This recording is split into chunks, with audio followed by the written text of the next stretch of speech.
bienvenue sur cette vidéo. Alors si tu n'es pas déjà abonné, abonne-toi pour recevoir d'autres vidéos pour t'aider ou aider ton entourage. Ici Barbara de Work Attitude. Aujourd'hui je te parle de potentiel et de comment l'activer grâce à 3 actions que tout le monde oublie. Alors si tu veux parvenir à la vie qui te fait vibrer et qui te rend fier, reste bien jusqu'à la fin de la vidéo. Je te partagerai notre technique avec Manu pour accéder à notre potentiel en mode automatique. C'est parti!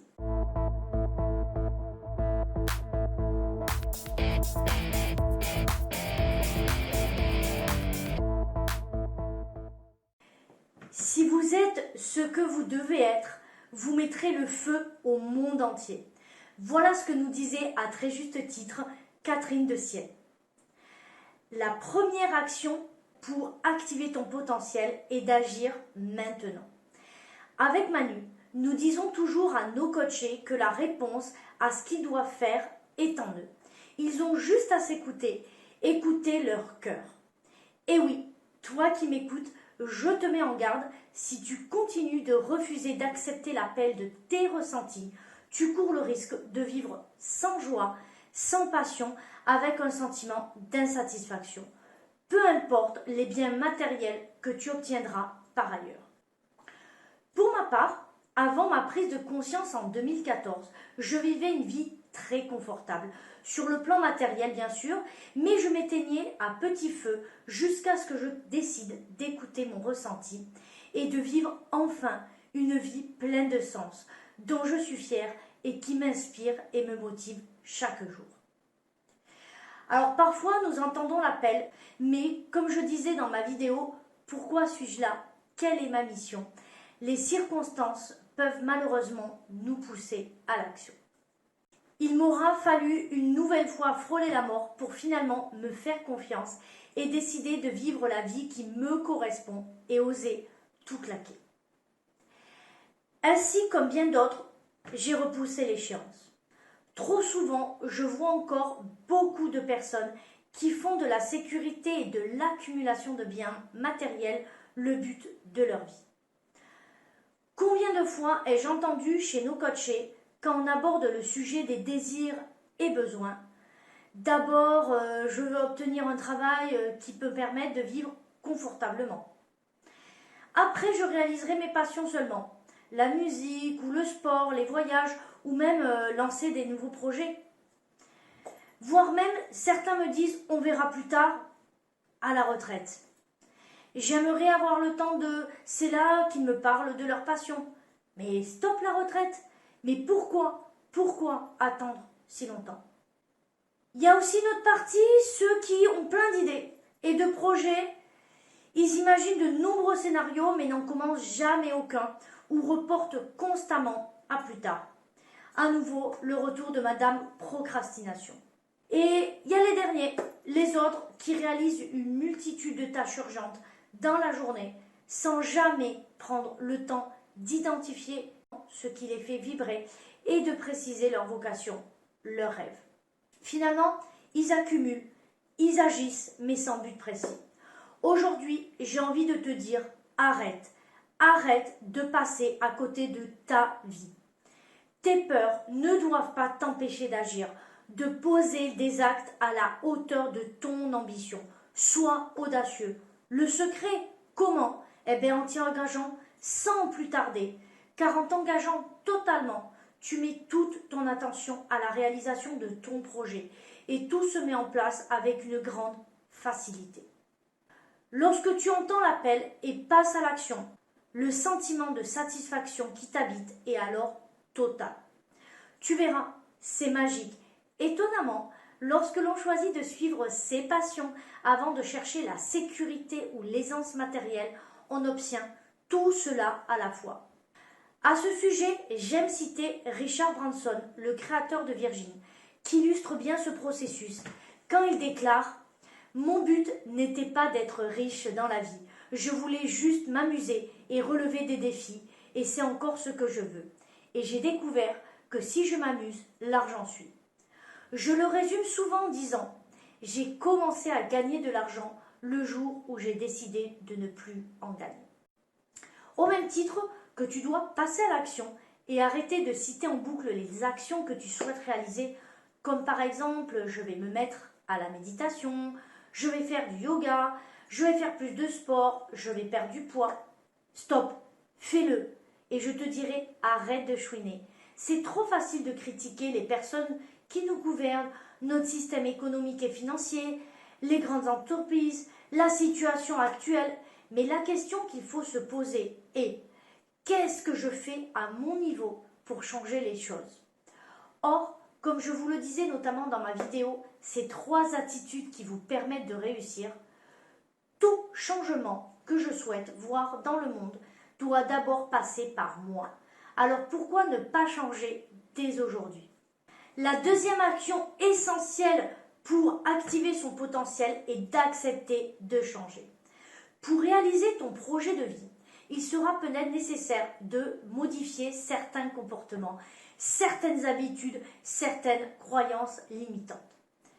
Par exemple, cela peut passer par une meilleure hygiène de vie, prendre du temps pour manger, mieux dormir, s'accorder des moments de détente, des moments pour soi, et ainsi permettre au corps de souffler et être finalement plus créatif et performant.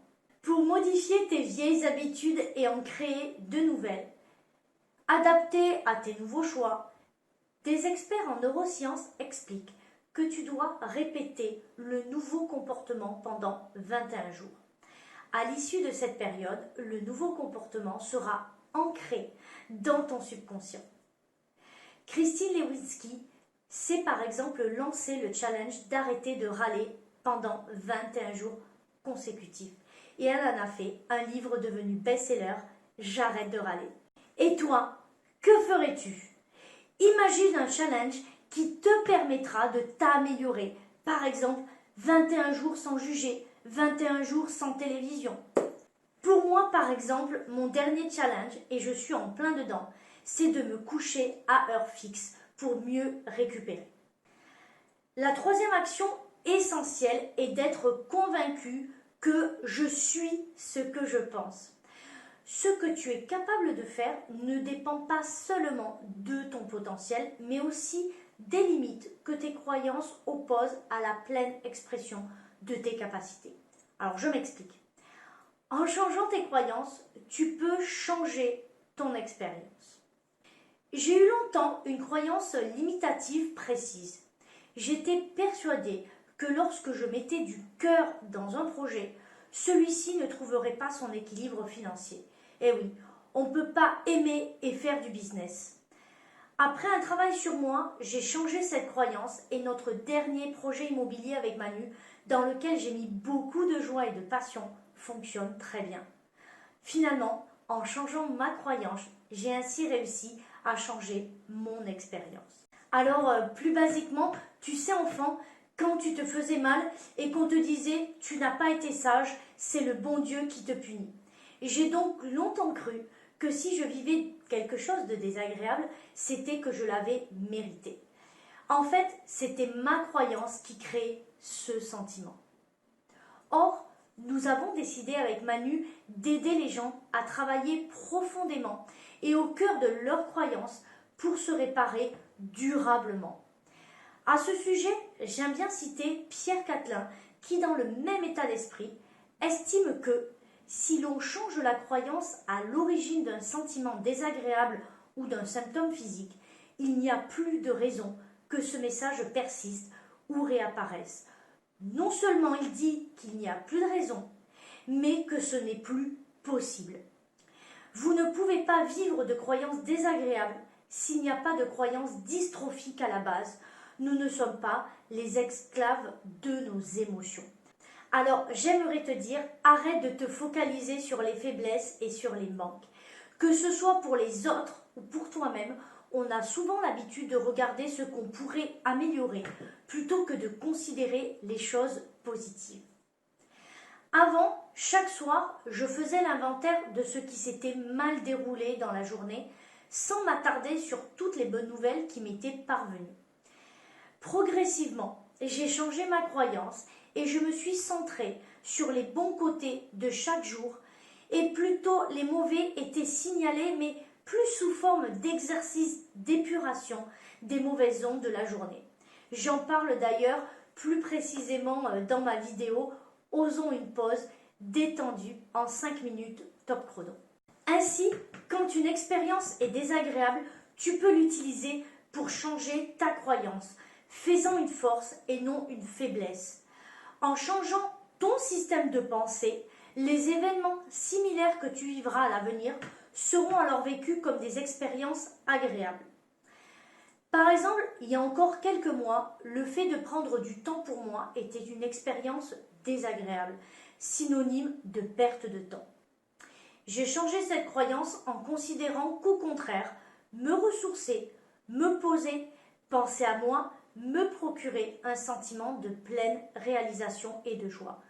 Aujourd'hui, l'action de prendre du temps pour moi m'est donc désormais plus plaisante. Bon, j'avoue, j'ai encore de la marge. Alors pour finir, voici notre technique avec Manu pour accéder finalement à notre potentiel et ce en mode automatique. Cette technique, c'est tout simplement le pouvoir de la visualisation. Et ça, je tiens tout particulièrement à remercier Manu car je le faisais mal, ou du moins je ne l'exploitais pas totalement. J'étais surtout en mode méthode Coué, vous savez, tout va bien, je vais réussir. Et je me motivais très fort. Mais ça demandait de l'énergie, beaucoup d'énergie et de rigueur.